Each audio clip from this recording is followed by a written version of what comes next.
कोई भी इमोशन एक व्यक्ति में लंबे समय तक रहने से वह व्यक्ति उस इमोशनल विचार के नियंत्रण में आ जाता है। इसे हम माइंड वॉश कहते हैं।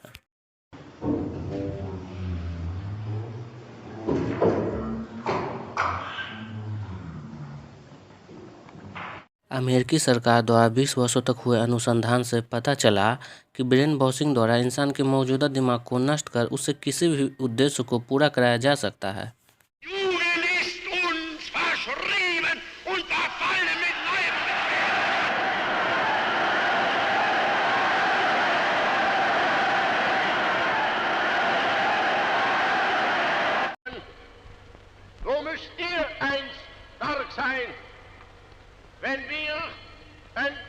जिस तरह हिटलर ने अपनी इच्छाएं पूरी करने के लिए लोगों का ब्रेन वॉश किया, ठीक उसी प्रकार मोदी ने भी 2014 से लेकर 2024 तक बहुत से कार्यों एवं घटनाओं से लोगों को माइंड वॉश किया। मुझे ये देखकर तकलीफ हुई कि इस देश की एक ऐसी पार्टी जो सबसे पुरानी पार्टी, जिसने 50-55 साल तक इस देश पे राज किया, ऐसी कांग्रेस पार्टी आज भारत की चाय की पहचान को मिटाने वालों का खुलेआम समर्थन कर रही है। आइए देखते हैं कि मोदी ने हम लोगों का माइंड वॉश आखिर कैसे किया। उरी सर्जिकल स्ट्राइक 18 सितंबर 2016 पाकिस्तानी आतंकवादियों ने जम्मू कश्मीर के उरी सेक्टर पर हमला किया, जिसमें 18 जवान शहीद हो गए। इसके 10 दिन के अंदर ही सर्जिकल स्ट्राइक के द्वारा भारतीय सेना ने पाकिस्तानी आतंकवादियों के घर में घुसकर 40 आतंकवादियों को मार गिराया। अगले दिन सुबह होते ही टीवी मीडिया पर इस सर्जिकल स्ट्राइक की खबरें तेजी से वायरल होने लगी, लेकिन कांग्रेस ने इस स्ट्राइक को फेक बताया। लेकिन 2019 के लोकसभा इलेक्शन के ठीक एक साल पहले जून 2018 में गवर्नमेंट ने सर्जिकल स्ट्राइक का वीडियो जारी किया। इससे जनता के बीच मोदी का अच्छा छवि उभरा, जिसका प्रभाव 2019 के लोकसभा इलेक्शन में देखने को मिला।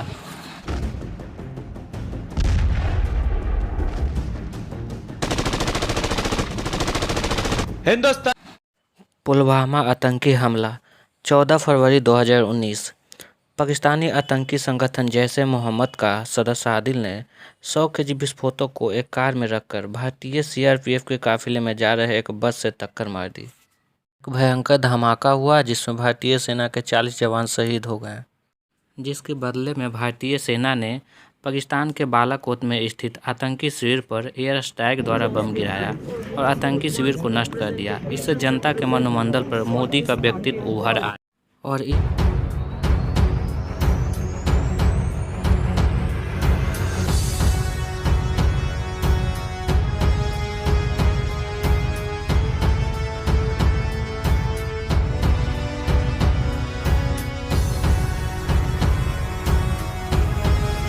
इस तरह मोदी ने जनता का ब्रेन वॉश कर 2019 का लोकसभा चुनाव विजय हुए।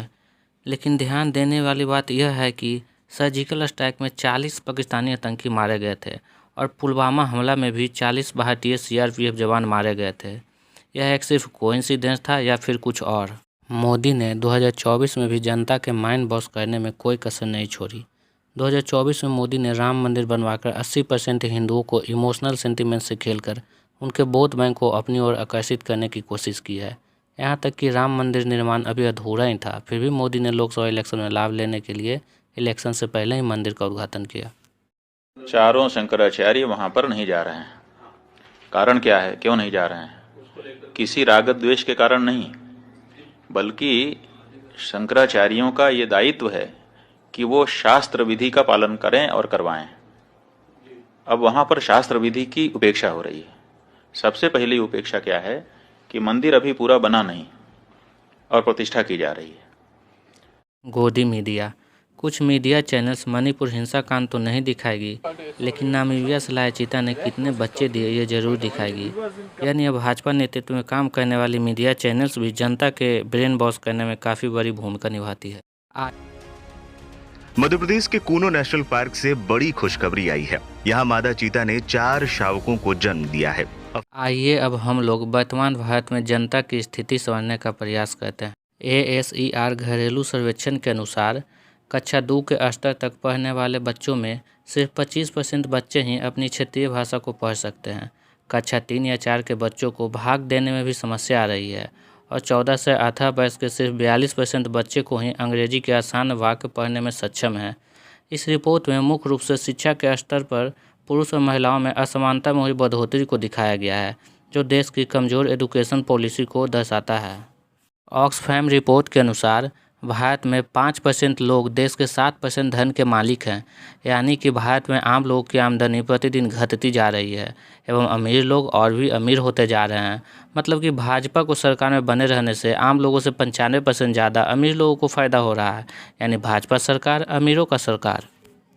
प्रति व्यक्ति आय निकालने के लिए भारत की कुल आय में कुल जनसंख्या से भाग दिया जाता है, यानी भारत की कुल आय बटा कुल जनसंख्या। लेकिन कुल आय का 99% धन 1% अमीर लोगों के पास है, यानी जो भी प्रति व्यक्ति आय होगा उसका 99% अमीरों की हिस्सेदारी होगी और 1% ही आम लोगों का हिस्सा। 2011 के जनगणना के अनुसार भारत की प्रति व्यक्ति आय 53,331 रुपया है, लेकिन ऑक्सफैम रिपोर्ट के अनुसार इसका 99% हिस्सा अमीरों का है, यानी कि आम लोगों का रियल प्रति व्यक्ति आय 53,331 रुपया का सिर्फ 1% होगा, मतलब कि लगभग 533 रुपया होगा, यानी जनता को मूर्ख बनाया जा रहा है। Income and wealth inequality in India report में नितिन भारती और अनमोल सोमाची ने कहा है कि 99% लोगों के पास लगभग 7% धन है एवं बाकी के 1% लोगों के पास 40% धन है। इसी रिपोर्ट में बोला गया कि भारत में 2022 से 23 की आमदनी का 22.5% धन 1% लोगों के पास गया एवं 77% धन 99% लोगों के पास गया। मतलब भारत में बिलियनियर्स का राज है, यानी भाजपा सरकार अरबपतियों का सरकार। ILO बेरोजगारी रिपोर्ट 2024 के अनुसार भारत में 17% युवा के पास ही रोजगार है और 83% शिक्षित युवा बेरोजगार हैं। NCERB रिपोर्ट के अनुसार विश्व भर में सर्वाधिक सुसाइड भारत में होता है, जिसमें 41% युवा भी शामिल हैं। इन 41% युवाओं को सुसाइड करने का एक मुख्य कारण बेरोजगारी भी है। NCERB रिपोर्ट के अनुसार प्रति 1 लाख पर 12 लोग सुसाइड करते हैं, यानी हम लोग इनडायरेक्टली रूप से कह सकते हैं कि इन सुसाइड के पीछे भी भाजपा जिम्मेदार है। NSSO periodic labour force survey के अनुसार 2015 से 2021 के बीच आर्थिक रूप से कमज़ोर वर्गों की इनकम 14.4% से घटकर 9.8% हो गई है। मतलब गरीब और भी गरीब हो गए हैं। इसी रिपोर्ट के अनुसार कुल ग्रामीण मजदूर के 24.6% मजदूर दिन का 100 रुपया से भी कम कमाते हैं और कुल शहरी मजदूर का 10% मजदूर दिन का 100 रुपया से भी कम कमाते हैं। यानी कि महंगाई के साथ उसी अनुपात में वेतन एवं मजदूरी नहीं बढ़ी है। खर्चे पूरे करने के लिए पहले की तुलना में अब ज़्यादा कर्मचारी लोन ले रहे हैं, जिससे पूरे देश में असुरक्षित लोन की समस्या बढ़ रही है। संयुक्त राष्ट्र सतत विकास समाधान नेटवर्क द्वारा जारी विश्व खुशहाली रिपोर्ट में भारत का स्थान 126वां है, वहीं पाकिस्तान 108वां, चीन 7वां और नेपाल 93rd नंबर पर है। यानी पाकिस्तान की इकोनॉमी भारत से कम होने के बावजूद पाकिस्तान हिंदुस्तान से ज़्यादा खुश है। यह रिपोर्ट इंडियन गवर्नमेंट को हजम नहीं हो पाई और खुशहाली रिपोर्ट के मानक मापदंडों को गलत ठहराते हुए इंडियन गवर्नमेंट ने इस रिपोर्ट को खारिज कर दिया ताकि भाजपा की बदनामी न हो। वीडियो में दिखाई दे रहे फिगर को ध्यान से देखें और बताएं आपको क्या नज़र आ रहा है। मैं एक बार फिर से कहना चाहूँगा, इस फिगर को ध्यान से देखें, आपको क्या दिखाई दे रहा है। आप में से 90% लोग कहोगे ब्लैक डॉट। इस फिगर में दिखाई दे रहे 90% भाग वाइट है और 10% भाग ही ब्लैक है, यानी 10% ब्लैक भाग 90% वाइट वाले भाग पर भारी पड़ गया। यानी दिमाग भ्रम की स्थिति पैदा कर देता है और जो आप देखना चाहते हैं आपका दिमाग बस वही दिखाता है। सिक्का के दो पहलू होते हैं, लेकिन हम लोग उसी पहलू को देख पाते हैं जो ऊपर हो और हमें दिखाई दे रहा हो। इसका मतलब ये नहीं कि दूसरा पहलू है ही नहीं। ठीक इसी प्रकार कुछ फेमस यूट्यूबर ने मोदी का एक पक्ष तो दिखाया लेकिन दूसरा पक्ष दिखाना ही भूल गए। स्पेशली ध्रुव राठी जैसे फेमस यूट्यूबर ने मोदी का एक पक्ष दिखाकर जनता के ब्रेन वॉश करने में कोई भी कसर नहीं छोड़ी। बहुत हद तक इसमें सफल भी हो गए। आइए मोदी का दूसरा पक्ष जानते हैं, बैंकिंग रिफॉर्म। बैंकिंग रिफॉर्म को समझने के लिए पहले एनपीओ को समझना पड़ेगा। जब कोई व्यक्ति बैंक से ऋण लेता है और किसी कारण से वह व्यक्ति बैंक के ऋण को नहीं चुका पाता है, इस तरह फंसे बैंक के पैसे को एनपीए कहते हैं। कांग्रेस सरकार के समय भारत के एनपीए 14.6% था, जो वर्तमान में घटकर 3.6% तक हो गई है। यानी कि पिछले 10 वर्षों में बैंकिंग एनपीए में भारी गिरावट हुई है, जो बैंकों की स्थिति में सुधार को दर्शाता है।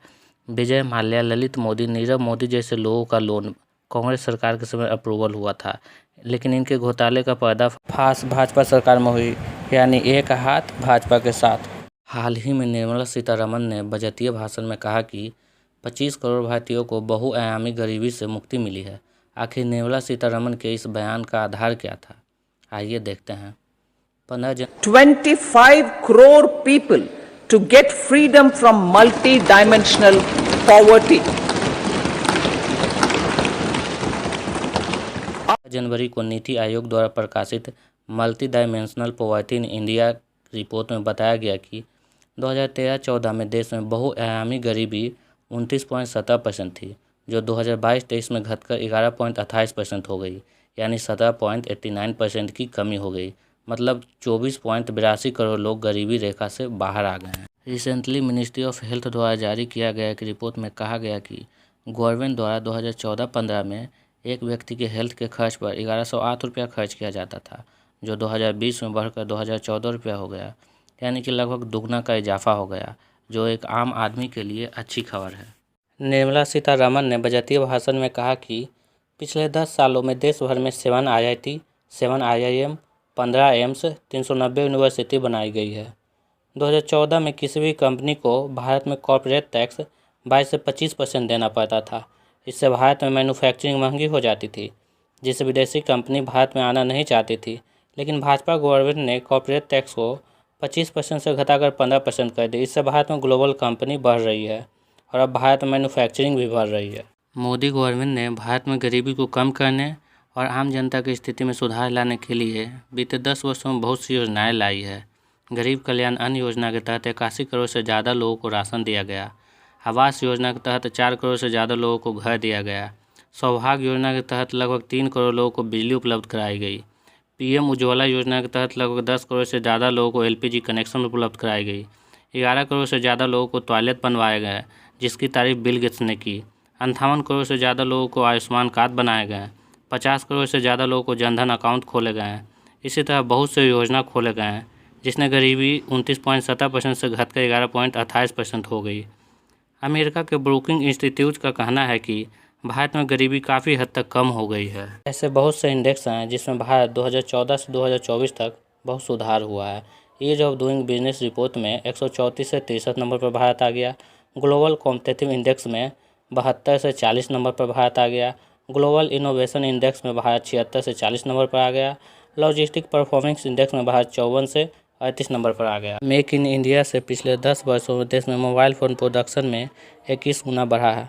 यानी मोबाइल फ़ोन प्रोडक्शन बढ़ने से मोबाइल फ़ोन इंपोर्ट में कमी हुई है और एक्सपोर्ट में 76% की बढ़ोतरी हुई है। इस फाइनेंशियल ईयर में भारत 1,20,000 करोड़ से ज़्यादा फ़ोन एक्सपोर्ट करेगा, जिससे भारत पूरे विश्व में फ़ोन प्रोडक्शन में सेकेंड नंबर पर आ जाएगा। बेटी बचाओ बेटी पढ़ाओ योजना के सफल क्रियान्वित होने से जहां 2014 में 1000 पुरुषों पर 943 महिलाएं थी, वहीं 2024 में 1000 पुरुषों पर 1020 महिलाएं हो गई है, जिससे भारत का जेंडर इनइक्वलिटी रिपोर्ट 127 से 108 पर आ गया है।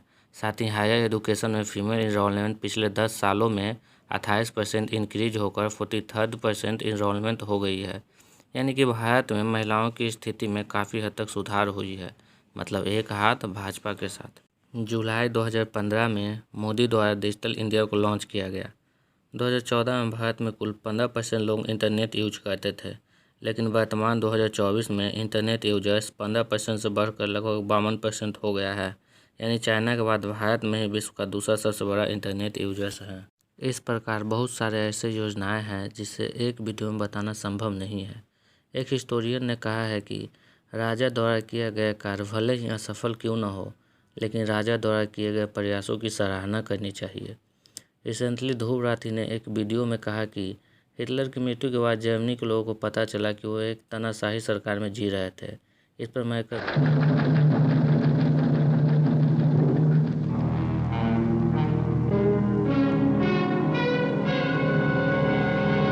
Greatest headlines of the century.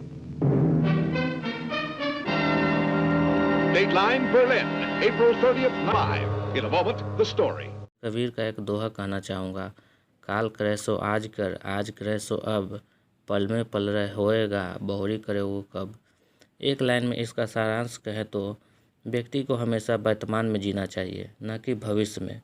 यदि आप लोगों में से कोई मुझसे पूछे हिटलर और मोदी में क्या समानता है, मैं कहूँ जिस तरह हिटलर के 2 हाथ 2 पैर 2 कान थे, ठीक उसी प्रकार मोदी के भी 2 हाथ 2 पैर 2 कान हैं। आप कहोगे ये कैसा बेतुका आंसर है। जी हाँ, ठीक इसी प्रकार ध्रुव राठी ने भी युवाओं का माइंड वॉश किया है। मैं आप लोगों से कहना चाहूँगा, आप किसी भी फेमस यूट्यूबर के झांसे में ना आएँ। अपने विवेक एवं तर्क से अपने नेता का चुनाव करें।